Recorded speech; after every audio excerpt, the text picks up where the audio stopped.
നമ്മളെല്ലാവരും കണ്ണും കാതും ഒക്കെ വിഴിഞ്ഞത്തേക്ക് അർപ്പിച്ചിരിക്കുകയാണല്ലേ. വിഴിഞ്ഞത്തേക്കാണ് നമ്മളെല്ലാവരും ഉറ്റുനോക്കുന്നത്. ഒരു പടുകൂറ്റൻ കപ്പലാണ് നമ്മുടെ വിഴിഞ്ഞം തുറമുഖത്തേക്ക് അടുത്തുകൊണ്ടിരിക്കുന്നത്. ഒരു ചരിത്ര നിമിഷമാണ് വിഴിഞ്ഞത്തെ സംബന്ധിച്ചുകൊണ്ട് ദൃശ്യങ്ങളിൽ പ്രേക്ഷകർക്ക് കാണാൻ സാധിക്കും. ഒരു പടുകൂറ്റൻ കപ്പൽ, കടലിലെ ഒരു മഹാത്ഭുതം എന്ന് തന്നെ നമുക്ക് വിശേഷിപ്പിക്കാം MSC ഐറീന. ആ കപ്പൽ, ആ പടുകൂറ്റൻ കപ്പൽ നമ്മുടെ വിഴിഞ്ഞം തുറമുഖത്തേക്ക് എത്തുന്നു എന്നുള്ളത് ഏറെ അഭിമാനകരമായ ആവേശഭരിതമായ ഒരു നിമിഷം തന്നെയാണ് ഇത്. ഈ വിഴിഞ്ഞം തുറമുഖത്തേക്ക് നങ്കൂരമിടാൻ ഇനി അല്പസമയം മാത്രമേ ബാക്കിയുള്ളൂ. അപ്പോൾ ഒരു ചരിത്രം പിറക്കുകയാണ്. നമ്മുടെ നാടിന്റെ നേട്ടങ്ങളിൽ ഒന്ന് എടുത്തു കാണിക്കുകയാണ്. ഓരോ മലയാളിക്കും അഭിമാനിക്കാവുന്ന ഒരു നിമിഷം തന്നെയാണ്. നമുക്കറിയാം, ഈ ഒരു വിഴിഞ്ഞം തുറമുഖം തന്നെ നമ്മളെ എല്ലാവരെയും അഭിമാനത്തിന്റെ നെറുകയിൽ എത്തിച്ച ഒരു തുറമുഖം തന്നെയാണ്. ആ തുറമുഖത്തിലേക്ക് ഇങ്ങനെ വലിയ വലിയ കപ്പലുകൾ വന്നു പോകുന്നത് നമ്മുടെ നാടിന്, നമ്മുടെ രാജ്യത്തിന് ആ വികസന പന്ഥാവിൽ ഉൾക്കൊള്ളിക്കാൻ കഴിയുന്ന ഓരോ ഏടുകൾ തന്നെയാണ് എന്നതിൽ യാതൊരുവിധ തർക്കവുമില്ല. നമുക്കിപ്പം പ്രശാന്ത് കൃഷ്ണ തുടരുന്നുണ്ട്. പ്രശാന്ത്, തീരത്തേക്ക് അടുത്തോ ഈ മഹാ അത്ഭുതം, വലിയ പടുകൂറ്റൻ കപ്പൽ MSC ഐറീന?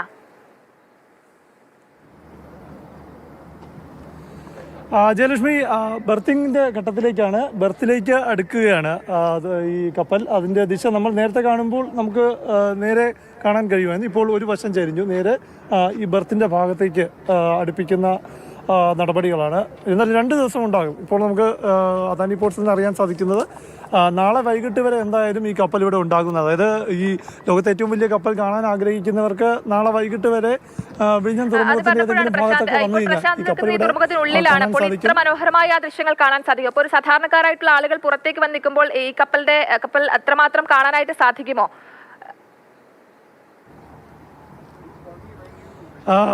ജയലക്ഷ്മി, ഈ കപ്പൽ വിഴിഞ്ഞം തുറമുഖത്തിനകത്താണ്. ബർത്തിലെന്ന് പറയുമ്പോൾ ഭാഗത്തേക്ക് വന്ന് സാധാരണക്കാർക്ക് കാണാൻ സാധിക്കില്ല. പക്ഷേ ഇത് കാണണമെങ്കിൽ സാധ്യമായ സ്ഥലം ഏറ്റവും ഈ കപ്പൽ ബർത്തിനോട് സമാന്തരമായി നങ്കൂരം വിട്ടാൽ പിന്നെ ക്ലിയറായി കാണാൻ കഴിയുന്നത് വിഴിഞ്ഞം മുസ്ലിം പള്ളിക്ക് ഭാഗത്ത് വന്നാൽ കപ്പൽ കിടക്കുന്നത് കാണാൻ സാധിക്കും. ഒപ്പം വിഴിഞ്ഞം കോട്ടപ്പുറം ക്രിസ്ത്യൻ പള്ളിയുടെ സമീപത്ത് വന്നാലും MSC ഐറീനയുടെ ഒരു ഭാഗം കാണാൻ സാധിക്കും. അപ്പോൾ അങ്ങനെ കപ്പൽ കാണാൻ സാധാരണക്കാരന്, അല്ലെങ്കിൽ നാട്ടുകാർക്ക്, അല്ലെങ്കിൽ മറ്റ് ജില്ലകളിൽ നിന്നൊക്കെ വരുന്നവർക്ക് തിരുവനന്തപുരത്ത് ഉണ്ടെങ്കിൽ അവർക്ക് വന്ന് കാണണമെങ്കിൽ അതിന് പറ്റിയൊരു അവസരമാണ്. ഇന്ന് പകലും നാളെ പകലും ഒക്കെ കാണാനുള്ള അവസരമുണ്ടാകും. ഇതിലെത്തിച്ചിരിക്കുന്ന ഇവിടെ നിന്ന് 3000-നും 5000-നും ഇടയ്ക്ക് കണ്ടെയ്നറുകൾ ഇവിടെ ഇറക്കുകയും കയറ്റുകയും ചെയ്യും. അപ്പോൾ ആ ഒരു നടപടി ഇവിടെ പൂർത്തിയാക്കേണ്ട ഘട്ടമുണ്ട്. കഴിഞ്ഞ 5 ദിവസമായി പുറംകടലിൽ ആയിരുന്നു കപ്പൽ നങ്കൂരം ഇട്ടിരുന്നത്. അപ്പോൾ പരമാവധി ഇവിടെ ഫീഡർ കപ്പലുകൾ ഇവിടെ വന്ന് ഈ തുറമുഖത്തിൽ അവർക്ക് ഈ MSC ഐറീനയിൽ കൊണ്ടുപോകേണ്ട ചരക്ക് കണ്ടെയ്നറുകൾ ഇറക്കിയിട്ടുണ്ട്. ഇപ്പോൾ ബെർത്ത് പൂർണ്ണമായും ഒഴിഞ്ഞിരിക്കുകയാണ്. അപ്പോൾ ഇനി ഈ കപ്പൽ ഇവിടെ നങ്കൂരം ഇട്ട് കഴിഞ്ഞാൽ ഈ കപ്പലിലേക്ക് കണ്ടെയ്നറുകൾ ഇറക്കാനും കയറ്റാനുമുള്ള നടപടികൾ മാത്രമേ ഉള്ളൂ. അത് കഴിഞ്ഞതിന് ശേഷം കപ്പൽ ഇവിടെ നിന്ന് പുറപ്പെടും. ഏതായാലും ഈ കപ്പലിനെ തുടർന്നും അങ്ങോട്ട് നയിക്കുന്നത് ക്യാപ്റ്റൻ വില്ലി ആൻ്റണി തന്നെയാണ്. വില്ലി ആൻ്റണിയോട് നമ്മൾ സംസാരിച്ചപ്പോഴും ചോദിച്ചിരുന്നു, ഇവിടെ നിന്ന് ക്രൂ ചേഞ്ച് ചെയ്യാനുള്ള ഒരു അവസരമൊക്കെ ഉണ്ടായിരുന്നെങ്കിൽ നന്നായിരുന്നല്ലേ എന്നുള്ളത് ചോദിച്ചപ്പോൾ അദ്ദേഹം വലിയ താല്പര്യത്തോടെ അതിനെ കേട്ടതും. കാരണം ആ ഒരു ഭാഗ്യം എനിക്കില്ലാതെ പോയല്ലോ എന്നതാണ്.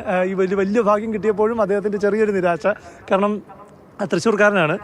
തൃശ്ശൂർ പുറനാട്ടുകാരനായ വില്ലി ആൻ്റണി, അദ്ദേഹത്തിൻ്റെ കുടുംബമെല്ലാം ഭാര്യയും മകനും 2 മാസം മുമ്പ് വെക്കേഷൻ സമയത്ത് അവർ ഒപ്പം ഈ ഷിപ്പിൽ ഒപ്പം സെയിലിങ്ങിനുണ്ടായിരുന്നു. പിന്നെ ഇടയ്ക്ക് ഒരു തുറമുഖത്ത് വെച്ച് മാറി. എന്നാൽ അത്തരം വ്യക്തിപരമായ വിഷയങ്ങളെല്ലാം അദ്ദേഹം നമ്മോട് സംസാരിക്കുകയും ചെയ്തിരുന്നു. അദ്ദേഹം അത് മാതൃഭൂമി പ്രേക്ഷകർക്കായി തന്നെ സംസാരിക്കുകയും ചെയ്തിരുന്നു. ഏതായാലും അദ്ദേഹത്തിനും ഇതൊരു വലിയ ഭാഗ്യം തന്നെയാണ്. കാരണം നമ്മുടെ നാട്ടിലേക്ക് ഏറ്റവും വലിയ കപ്പൽ കൊണ്ടുവന്നത് രാജ്യത്തേക്ക്, അല്ലെങ്കിൽ ദക്ഷിണേന്ത്യൻ ഒരു തുറമുഖത്തിലേക്ക്, നമ്മുടെ സ്വന്തം വിഴിഞ്ഞം തുറമുഖത്തേക്ക് ഈ കപ്പലുമായി കൊണ്ടുവരാൻ സാധിച്ചത് തനിക്കാണ് എന്ന് അദ്ദേഹത്തിൻ്റെ ആ ഒരു മാരിടൈം ലൈഫ് കാലഘട്ടത്തിൽ വളരെ അഭിമാനപൂർവ്വം തന്നെ പറയാനും സാധിക്കും. ആ ചരിത്രത്തിലേക്ക്, നമ്മുടെ വിഴിഞ്ഞം തുറമുഖത്തിലേക്ക് ഈ ചരിത്രം എഴുതി ചേർക്കുമ്പോൾ, രാജ്യത്തിൻ്റെ ചരിത്രം എഴുതി ചേർക്കുമ്പോൾ, ഒപ്പം അദ്ദേഹത്തിനും സ്വന്തം നിലയിലും ഇത് എഴുതി ചേർക്കാൻ പറ്റിയൊരു മുഹൂർത്തം തന്നെയായി മാറി. ഏതായാലും വലിയ സന്തോഷകരമായ മുഹൂർത്തം തന്നെയാണ്. കാരണം ഏറ്റവും പ്രധാനം, ഇതിൻ്റെ എല്ലാം ആത്യന്തികമായ ലക്ഷ്യമെന്ന് പറയുന്നത് വിഴിഞ്ഞം തുറമുഖത്തിലൂടെ രാജ്യത്തിനുണ്ടാകുന്ന, നാടിനുണ്ടാകുന്ന വികസനം തന്നെയാണ്. അതിലേക്കുള്ള ഓരോ ചവിട്ടുപടിയായി തന്നെ നമ്മൾ ഈ ഇവിടേക്ക് എത്തുന്ന ഓരോ വലിയ കപ്പലിൻ്റെയും വരവിന് കാണണം തീർച്ചയായും. കാരണം ആദ്യഘട്ട ഉദ്ഘാടനം കഴിഞ്ഞു, അതിനുശേഷം ഒരു ഉദ്ഘാടനത്തിന് ശേഷം പിന്നീട് എല്ലാം ശ്രദ്ധിക്കാതെ പോകുന്നു എന്ന ഒരു പതിവ്, അല്ലെങ്കിൽ അത്തരം ഒരു വിമർശനം സാധാരണഗതിയിൽ നമ്മൾ കേൾക്കാറുണ്ട്. ഇത് അങ്ങനെയല്ല. വിഴിഞ്ഞം രാജ്യാന്തര രാജ്യാന്തര തുറമുഖത്തിന്റെ ആദ്യഘട്ട ഉദ്ഘാടനത്തിന് ശേഷം ഇവിടേക്ക് വലിയ ഇതുവരെ വന്നതിൽ ഏറ്റവും വലിയ മദർഷിപ്പ് ചരക്ക് കപ്പൽ എത്തുന്നു. അപ്പോൾ അതെല്ലാം വിഴിഞ്ഞം ഒരു ശരിയായ പാതയിലേക്ക് തന്നെ നീങ്ങുന്നു എന്നതിൻ്റെ തന്നെയാണ്. അതിലേറ്റവും പ്രധാനം ഈ ഗേറ്റ് വേ ഈ മറ്റ് രീതിയിലുള്ള ചരക്ക് നീക്കം കൂടി, കടൽ മാർഗം മാത്രമല്ല റോഡ് മാർഗവും റെയിൽ മാർഗമുള്ള ചരക്ക് നീക്കം കൂടി ആ ഘട്ടത്തിലേക്ക് നീങ്ങേണ്ടതുണ്ട് എന്നുള്ളതാണ്. അതിന് സർക്കാരുകളുടെ നിയന്ത്രണത്തിലാണ്, സർക്കാരുകളുടെ ഇച്ഛാശക്തിയാണ് അതിൽ ഏറ്റവും പ്രധാനം. NH ഈ കണക്ടിവിറ്റി ഏറ്റവും പ്രധാനമാണ്, അതിന് അനുബന്ധ ലോജിസ്റ്റിക്സ് വികസനങ്ങൾ പ്രധാനമാണ്, ഈ ക്രൂ ചേഞ്ചിങ് പ്രധാനമാണ്. ഒപ്പം തുരങ്കപാത ഈ റെയിൽപാത തുരങ്കപാതയാണ് 2028 അവസാന ഘട്ടം പൂർത്തിയാകുന്ന സമയത്ത് ഈ തുറമുഖത്തിൻ്റെ ലാസ്റ്റ് ഫേസിൽ മാത്രമായിരിക്കാം ഈ റെയിൽ മാർഗമുള്ള ചരക്ക് നീക്കത്തിൻ്റെ സാധ്യതകൾ അല്ലെങ്കിൽ അത് പൂർണ്ണതയിലേക്ക് എത്തുക. അപ്പോൾ അത്തരം വലിയ കടമ്പകൾ ഇനിയും കടക്കേണ്ടതുണ്ട്.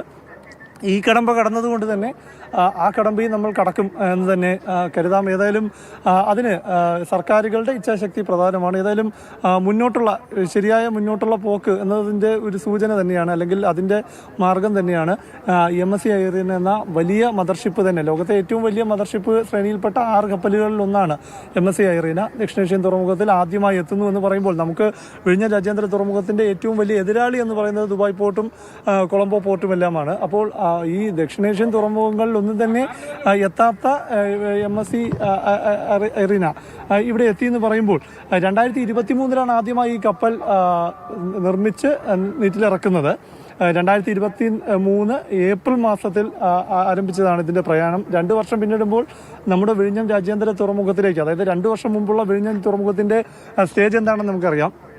ഇന്ന് കാണുന്ന നിലയിലേക്ക് ഈ തുറമുഖം എപ്പോഴാകും എന്ന് നമ്മൾ ആശങ്കപ്പെടുകയും പല വാർത്തകളിലൂടെ പല വിഷയങ്ങളും ചൂണ്ടിക്കാണിച്ചുകൊണ്ടിരുന്ന ഒരു കാലഘട്ടമാണ്. അതെല്ലാം കടന്ന് 25 ആകുമ്പോൾ വിഴിഞ്ഞം രാജ്യാന്തര തുറമുഖം ഒരു ലോകത്തെ ഏറ്റവും വലിയ കപ്പലിനെ തന്നെ വരവേൽക്കാൻ, സ്വീകരിക്കാൻ, നെഞ്ചോട് ചേർക്കാൻ കഴിഞ്ഞ ഒരു അവസരത്തിലായി എത്തി എന്നത് ഏറ്റവും വലിയ ചരക്കു കപ്പലാണ് നമ്മുടെ വിഴിഞ്ഞം തുറമുഖത്തേക്ക് അടുത്തുകൊണ്ടിരിക്കുന്നത്. അത് ഒരു മഹാകാഴ്ച തന്നെ, ഒരു മഹാത്ഭുതം തന്നെയാണ് എന്നത് എടുത്തു പറയേണ്ട ഒരു കാര്യമാണ്. കാരണം ഇതിനു മുമ്പും പല കപ്പലുകൾ വന്നിട്ടുണ്ടെങ്കിലും ഈ ഒരു കപ്പൽ എത്തുമ്പോൾ അതിന് ധാരാളം പ്രത്യേകതകളുണ്ട് എന്നുള്ളതാണ്. ഈ കപ്പലിൽ ആകെ ഉള്ളത് 16,000 കണ്ടെയ്നറുകളാണ്, 3,000 കണ്ടെയ്നറുകളാണ് നമ്മുടെ ഈ തീരത്ത് ഇറക്കുക. ഈ കപ്പൽ കാണാൻ പൊതുവെ ആളുകൾക്കൊക്കെ വലിയൊരു ആകാംക്ഷ ഉണ്ടാകുമ്പോൾ അത് എവിടെ നിന്നാൽ കാണാൻ സാധിക്കും? എന്തായാലും അകത്തേക്ക് സാധാരണക്കാർക്ക് പ്രവേശിക്കാനായിട്ട് സാധിക്കില്ല. അപ്പോൾ എങ്ങനെ കാണാൻ സാധിക്കും എന്നുള്ള കാര്യം കൂടി പ്രശാന്ത് പറഞ്ഞിരുന്നു. അതായത് കോട്ടപ്പുറം ക്രിസ്ത്യൻ പള്ളിയുടെ ഭാഗത്ത് നിന്നാലും അതേപോലെ തന്നെ മുസ്ലിം പള്ളിയുടെ ഭാഗത്ത് നിന്നാലും ഈ കപ്പലിന്റെ ഭാഗങ്ങൾ കാണാനായിട്ട് സാധിക്കും. അപ്പോൾ ഈ കപ്പൽ കാണാൻ, ഈ ഒരു അത്ഭുതം കാണാൻ ആഗ്രഹിക്കുന്ന പ്രേക്ഷകരുണ്ടെങ്കിൽ ഈ സ്ഥലത്ത് ഈ സ്പോട്ടുകളൊക്കെ ഒന്ന് ഓർത്ത് വെച്ചോളൂ. ഇവിടെ വന്ന് നിന്നാൽ ഈ വലിയ കപ്പൽ, ലോകത്തിലെ ഏറ്റവും വലിയ പടുകൂറ്റൻ ചരക്കു കപ്പൽ നിങ്ങൾക്കും കാണാൻ സാധിക്കും. അതായത് വിഴിഞ്ഞത്തെ മുസ്ലിം പള്ളിക്കടുത്തും അതേപോലെ കോട്ടപ്പുറം ക്രിസ്ത്യൻ പള്ളിക്ക് സമീപവും വന്നു കഴിഞ്ഞാൽ ഈ കപ്പലിന്റെ ഭാഗം കാണാനായിട്ട് സാധിക്കും. ഇതിനു മുമ്പൊക്കെ ആണെങ്കിലും വിഴിഞ്ഞത്തേക്ക് നമ്മൾ പോകുമ്പോൾ ധാരാളം ആളുകൾ അവിടെ എത്താറുണ്ട്. ഈ കുറച്ച് ഭാഗം മാത്രമേ ചില കപ്പലുകളുടെ കാണാൻ നമുക്ക് സാധിക്കുകയുള്ളൂ, കാരണം അകത്തേക്ക് പ്രവേശനം ഇല്ലായല്ലോ. അപ്പോൾ പുറത്തുനിന്ന് കാണാൻ തന്നെ ആളുകൾക്ക് ഒരു വലിയ തിരക്ക് നമുക്ക് കാണാൻ സാധിക്കാറുണ്ട്. അപ്പോൾ എന്തായാലും ഇന്ന് വളരെ പ്രത്യേകതകളുള്ള ഒരു ദിവസം കൂടി തന്നെയാണ്, ഒരു ചരിത്ര നിമിഷം തന്നെയാണ്. കാരണം ഇത്രമാത്രം വലിയൊരു കപ്പലാണ് വിഴിഞ്ഞത്തേക്ക് എത്തുക. അപ്പോൾ സ്വാഭാവികമായിട്ടും ആളുകൾക്ക് ഒരു ആവേശം ഉണ്ടാവും. നമ്മൾ നേരത്തെ പ്രതികരണങ്ങളൊക്കെ കണ്ടപ്പോൾ കണ്ടതാണ്. അവർ കഴിഞ്ഞ കുറച്ച് ദിവസങ്ങളായി തന്നെ കാത്തിരിപ്പിലാണ് ഈ ഒരു കപ്പൽ എത്തുന്നത് കാണാൻ വേണ്ടിയിട്ട്. കാരണം നമ്മുടെ നാടിനെ സംബന്ധിച്ചിടത്തോളം, നമ്മുടെ രാജ്യത്തെ സംബന്ധിച്ചിടത്തോളം വലിയൊരു അഭിമാന നിമിഷം തന്നെയാണിത്. കാരണം നമ്മുടെ നാട്ടിൽ ഇത്ര വലിയ കപ്പലുകൾ എത്തുന്നല്ലോ, അത് ചരക്കുമായി പോവുകയും വരികയും ഒക്കെ ചെയ്യുന്നത് നമ്മളുടെ നാടിന്റെ വികസനമാണ്, നാടിന്റെ നേട്ടമാണ് എന്നുള്ളതാണ് ഈ ആളുകളൊക്കെ തന്നെ പറയുന്നത്. അപ്പോൾ എന്തായാലും എല്ലാവർക്കും ഒരു വലിയ ആവേശം തന്നെയാണ്. ഇനി ഇതങ്ങോട്ട് പതിവ് കാഴ്ചയായി മാറുമെങ്കിലും ഇത് വരുമ്പോൾ, വലിയൊരു കപ്പൽ വരുമ്പോൾ സ്വാഭാവികമായിട്ടും ആളുകൾക്കുണ്ടാകുന്നത് ആവേശമാണ്, ആവേശത്തിന്റെ നിമിഷം തന്നെയാണ്. എന്തായാലും ഈ ഒരു MSC ഐറീന വിഴിഞ്ഞം തുറമുഖത്തേക്ക് എത്തുമ്പോൾ അത് നമ്മുടെ നാടിന്, നമ്മുടെ രാജ്യത്തിന് വലിയൊരു സുപ്രധാന നിമിഷം തന്നെയാണ്, ഒരു വലിയ കയ്യൊപ്പ് തന്നെയാണ് ചാർത്തുന്നത് എന്ന കാര്യത്തിൽ യാതൊരുവിധ തർക്കവുമില്ല. എന്തായാലും ഒരു ചരിത്ര നിമിഷമാണ് വിഴിഞ്ഞത്ത് പിറന്നിരിക്കുന്നത്. MSC ഐറീനയിലൂടെ ക്യാപ്റ്റൻ ഒരു മലയാളിയാണ് എന്നതും നമുക്ക് ഇരട്ടി മധുരം സമ്മാനിക്കുന്നുണ്ട്.